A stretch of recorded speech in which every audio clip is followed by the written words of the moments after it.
Ayatollah Ali খামেনির শোক সমাবেশে মানুষের ঢল। আমেরিকার ধ্বংস আর প্রতিশোধের স্লোগানে উত্তাল ইরান। ইসরায়েলের হিটলিস্টে ইরানি দুই শীর্ষ নেতার নাম। ভয়াবহ এই চক্রান্ত রুখে দিল কারা? ফিলিস্তিনিদের একের পর এক ধর্মীয় স্থান দখলে নিচ্ছে ইসরায়েল। অস্তিত্ব টিকিয়ে রাখতে পারবে তো মুসলিম দেশটি?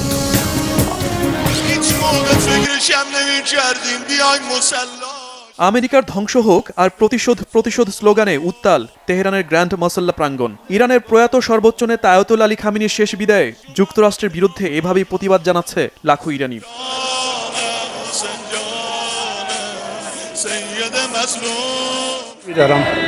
আমরা প্রয়াত সর্বোচ্চ নেতা আয়াতুল্লাহ আলী খামেনিকে বিদায় জানাতে এসেছি, কিন্তু আমরা অবশ্যই তাঁর রক্তের প্রতিশোধ নেব। এখানে উপস্থিত প্রত্যেকেই তাদের সর্বোচ্চ নেতা হত্যার বিচার চায়।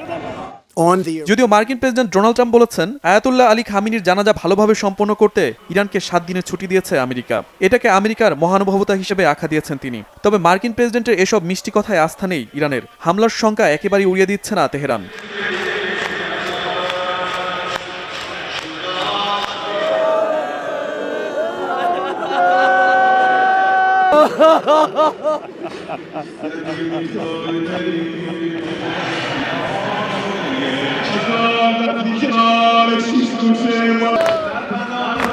আয়াতুল্লাহ আলী খামেনিকে যখন শেষ বিদায় জানাচ্ছে তেহরান, তখনও হরমুজ প্রণালীতে সামরিক হস্তক্ষেপের চেষ্টা চালিয়ে যাচ্ছে ফ্রান্স ও যুক্তরাজ্য। এই অভিযোগ সামনে এনে ইরানের পার্লামেন্ট স্পিকার বাগের গালিবাফ সাফ জানিয়ে দিয়েছেন, বিশ্বের অন্যতম গুরুত্বপূর্ণ ওই জলপথে ইরান ছাড়া অন্য কারো সামরিক হস্তক্ষেপ চলবে না। যুক্তরাষ্ট্রের সাথে সমঝোতা স্মারকে হরমুজের নয়া ব্যবস্থাপনা নিয়ে যে চুক্তি, যে চূড়ান্ত সিদ্ধান্ত হয়েছে তার কোনো পরিবর্তন হবে না বলেও জানান তিনি। ইরানের প্রয়াত সর্বোচ্চ নেতা আয়াতুল্লাহ আলী খামেনিকে শেষ শ্রদ্ধা জানাতে রাজধানী তেহরান আক্ষরিক অর্থেই পরিণত হয়েছে জনসমুদ্রে। শনিবার ভোর থেকেই ইমাম খোমেনি গ্র্যান্ড মোসাল্লা কমপ্লেক্সের সামনে লাখ লাখ মানুষ জড়ো হতে শুরু করে। সময় বাড়ার সঙ্গে সঙ্গে জনসমুদ্র আরো বিশাল আকার ধারণ করতে থাকে। কর্তৃপক্ষের ধারণা, প্রয়াত সর্বোচ্চ নেতাকে শেষ শ্রদ্ধা জানাতে প্রথম 3 দিনে কেবল তেহরানেই 2 কোটি মানুষের সমাগম হতে পারে। এটি হবে ইসলামী প্রজাতন্ত্র ইরানের ইতিহাসে সবচেয়ে বড় জনসমাগম। শুক্রবার আনুষ্ঠানিকভাবে শুরু হওয়া রাষ্ট্রীয় শোকানুষ্ঠানের প্রথম দিনটি ছিল বিদেশি রাষ্ট্রপ্রধান, কূটনীতিক, ধর্মীয় নেতা এবং আন্তর্জাতিক প্রতিনিধিদের জন্য নির্ধারিত। শনিবার ও রোববার সাধারণ মানুষের জন্য অনুষ্ঠান স্থল উন্মুক্ত করে দেওয়া হয়েছে। আল জাজিরা সহ আন্তর্জাতিক গণমাধ্যমগুলো জানাচ্ছে, শনিবার ভোর 6টার দিকে ইমাম খোমেনি গ্র্যান্ড মোসাল্লা কমপ্লেক্সের প্রধান ফটক খুলে দেওয়ার পরপরই নামে মানুষের অভূতপূর্ব ঢল। অনেকেই আগের দিন সন্ধ্যা থেকেই গ্র্যান্ড মোসাল্লার বাইরে অবস্থান করছিলেন, যাতে প্রিয় নেতার প্রতি শেষ শ্রদ্ধা নিবেদন করার সুযোগ হাতছাড়া না হয়। অনুষ্ঠান স্থলে জাতীয় পতাকায় মোড়ানো খামেনির কফিনের ওপর তার পরিচিত কালো পাগড়ি রাখা হয়েছে। একই স্থানে হামলায় নিহত তার পরিবারের অন্যদের মরদেহ রাখা আছে। মাত্র 14 মাস বয়সী খামেনির নাতনি জাহরা মোহাম্মদী গোল পায়েগানির ছোট্ট কফিনটিও রাখা হয় সেখানে। শ্রদ্ধা জানাতে আসা বহু মানুষের হাতে হাতে কালো পতাকা ও লাল ব্যানার, যা শিয়া ঐতিহ্যে আত্মত্যাগ এবং প্রতিশোধের প্রতীক হিসেবে পরিচিত। মার্কিন যুক্তরাষ্ট্রের বিরুদ্ধে ক্ষোভ উগরে দিতে দেখা যায় সমবেত জনতাকে। মাঝে মাঝেই শোনা যাচ্ছে আমেরিকা নিপাত যাক এবং প্রতিশোধ স্লোগান। বিপুল এই জনসমাগম কেন্দ্র করে রাজধানী জুড়ে নজিরবিহীন নিরাপত্তা ব্যবস্থা নেওয়া হয়েছে। গুরুত্বপূর্ণ সড়কে সীমিত করা হয়েছে যান চলাচল। একই সাথে অনুষ্ঠান স্থলের আশপাশে অতিরিক্ত নিরাপত্তা বাহিনী মোতায়েন রয়েছে। নিরাপত্তাজনিত কারণেই বর্তমান সর্বোচ্চ নেতা এবং খামেনির ছেলে মোস্তফা আলী খামেনি প্রকাশ্যে বাবার শোকানুষ্ঠানে অংশ নিচ্ছেন না। ইসরায়েল তাকে হত্যার হুমকি দেয়ায় এ সিদ্ধান্ত নেওয়া হয়েছে বলে ইরানি সূত্র জানিয়েছে। এদিকে খামেনির শেষ বিদায়ের রাষ্ট্রীয় শোকানুষ্ঠানে অংশ নিতে বিশ্বের বিভিন্ন দেশ থেকে উচ্চ পর্যায়ের প্রতিনিধিরা শুক্রবারই তেহরানে পৌঁছান। পাকিস্তানের প্রধানমন্ত্রী শাহবাজ শরীফ, তাজিকিস্তানের প্রেসিডেন্ট ইমামোলি রহমান, আর্মেনিয়ার প্রধানমন্ত্রী নিকোল পাশিনিয়ান, জর্জিয়ার প্রেসিডেন্ট মিখাইল কাভেলাশভিলি, তুরস্কের ভাইস প্রেসিডেন্ট জেভতেদ ইলমাজ এবং রাশিয়ার সাবেক প্রেসিডেন্ট দিমিত্রি মেদভেদেভ সহ বিভিন্ন দেশের প্রতিনিধিরা এদিন তেহরানে জড়ো হন। চীন, ভারত, আফগানিস্তান সহ বিভিন্ন দেশের সরকারি প্রতিনিধি, ফিলিস্তিনের হামাস, লেবাননের হিজবুল্লাহ এবং বিভিন্ন ধর্মীয় ও রাজনৈতিক সংগঠনের প্রতিনিধিরাও উপস্থিত হন। বাংলাদেশের পক্ষ থেকে জাতীয় সংসদের স্পিকার হাফিজ উদ্দিন আহমেদের নেতৃত্বে একটি প্রতিনিধি দলও এদিন খামেনির প্রতি শেষ শ্রদ্ধা জানায়। ইরান সরকার ঘোষিত সূচি অনুযায়ী আগামী সোমবার তেহরান থেকে খামেনির শোকযাত্রা ধর্মীয় নগরী কোমে পৌঁছাবে। পরের দিন তার মরদেহ ইরাকের নাজাফ ও কারবালায় নেওয়া হবে। সেখানে জনসাধারণের অংশগ্রহণে পৃথক শোকানুষ্ঠানের পর খামেনির মরদেহ আবার ইরানে ফিরিয়ে এনে তার জন্মস্থান মাশহাদে ইমাম রেজার পবিত্র মাজার প্রাঙ্গণে দাফন করা হবে। পর্যবেক্ষকদের মতে ১৯৮৯ সালে ইসলামী বিপ্লবের নেতা আয়াতুল্লাহ রুহুল্লাহ খোমেনির জানাজার পর ইরানে এত বড় পরিসরের শোক সমাবেশ আর দেখা যায়নি। সে সময় প্রায় ১ কোটি মানুষ অংশ নিয়েছিলেন। এবারের জনসমাগম সেই সংখ্যাকেও ছাড়িয়ে যাবে বলে মনে করা হচ্ছে। বিশাল এই আয়োজনের মধ্য দিয়ে কার্যত ইরান, আমেরিকা, ইসরায়েল সহ গোটা বিশ্বকে এই বার্তাই পৌঁছে দিতে চাইছে যে নিজেদের দেশ ও নেতার প্রশ্নে ইরানের মানুষ সব সময় ঐক্যবদ্ধ এবং এই ইরানকে পরাস্ত করা অসম্ভব।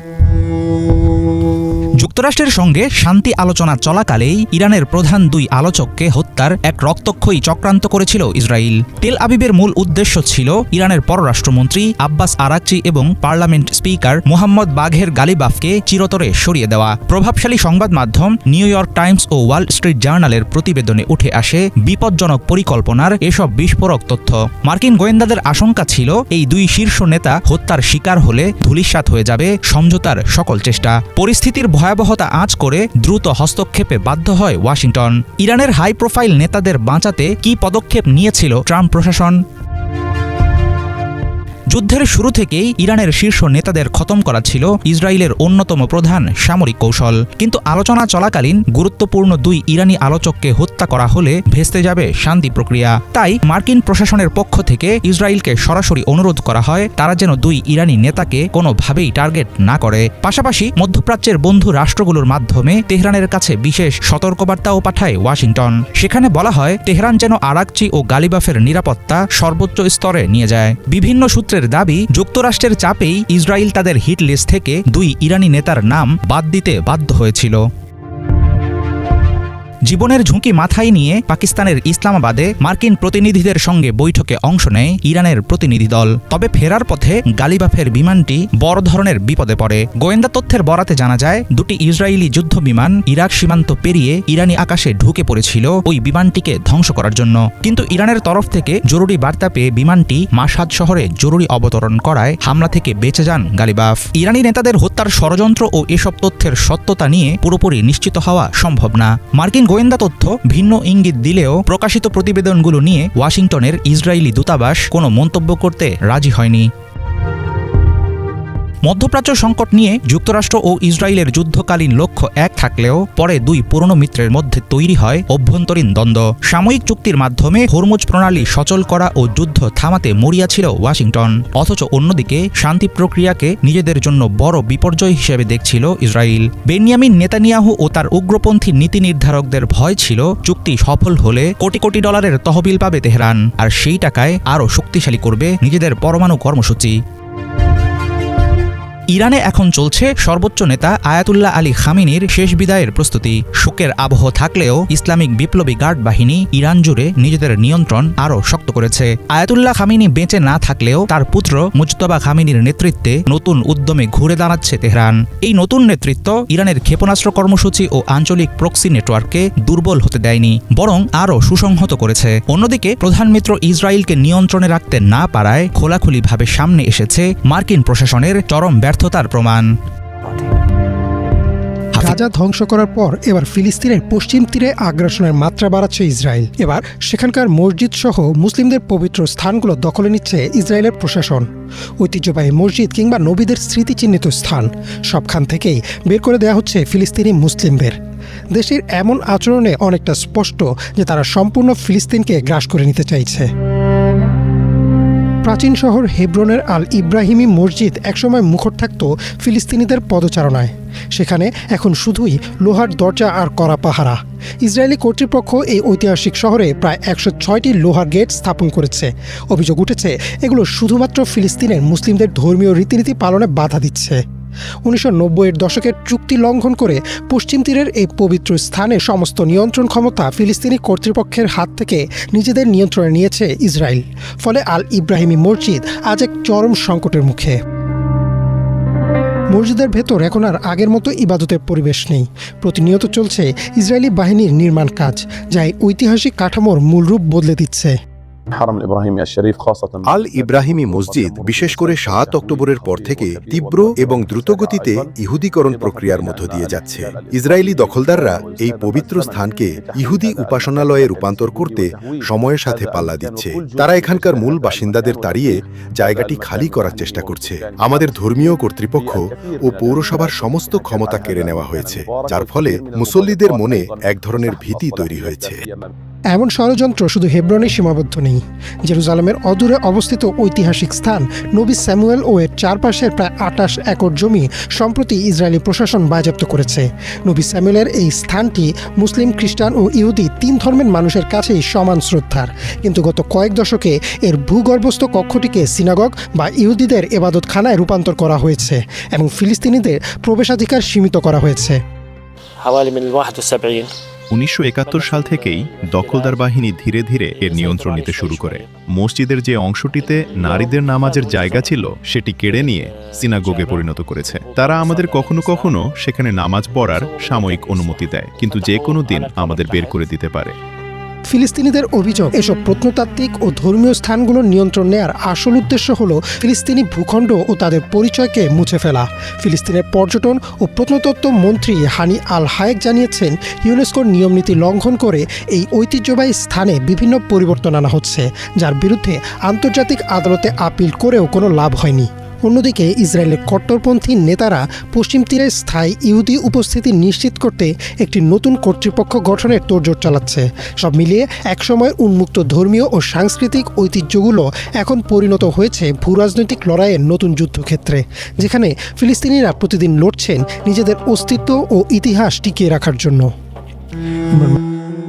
ভেনেজুয়েলায় গত ২৪ জুন ১ মিনিটের কম সময়ের ব্যবধানে আঘাত হানে ৭.২ এবং ৭.৫ মাত্রার দুটি শক্তিশালী ভূমিকম্প। এরপর কেটে গেছে ১ সপ্তাহের বেশি সময়, কিন্তু ভেনেজুয়েলাবাসীর সেই বিভাসিকার স্মৃতি এখনও তাজা। প্রতিনিয়ত বাড়ছে মৃতের সংখ্যা আর নিখোঁজদের খুঁজে ফেরার আহাজারি।